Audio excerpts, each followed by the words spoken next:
আসসালামু আলাইকুম। তো এখন আছি আমরা আমাদের গ্রামের বাড়িতে।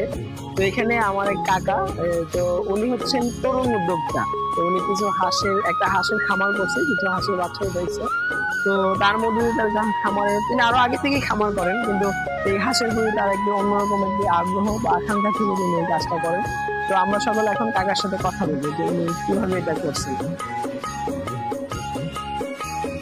আসসালামু আলাইকুম কাকা। ভালো আছেন? ভালাই আচ্ছা, আপনি যে হাঁসের খামার মানে কিসের মাধ্যমে আপনার এটা? এটা আমরা খাওয়াতো ভাই, এটা অনেকদিন ধরে করতেছে। করার পর থেকে চিন্তা করলাম যে আমিও করি।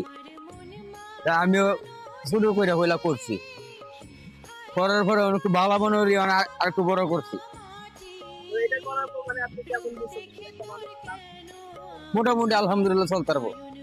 এটা যদি আপনার খাবার কিভাবে? খাবারটা এটা প্রথম জিরো বাচ্চা খাবারটা গুড়া, পরে 3-4 দিন পার হয়ে গেলে আবার বড় খাবার। এটা কয় মাস থাকতে হয়? এইটা সর্বোচ্চ 12 দিন পর্যন্ত, 9 দিন থেকে 12 দিন। তাহলে কি এটা কি আপনি মাংসের জন্য পালছেন নাকি? না, এটা বোর্ডিং, এটার বোর্ডিং। এটা আমরা আমরা লেহারা নিবো আর একটা না, বিভিন্ন ডিস্ট্রিক্ট যাইব। মানে এটা আপনার একটু বড় করে তারপর আর একটু দিয়ে দিবেন। বিভিন্ন ডিস্ট্রিক্ট যাইব।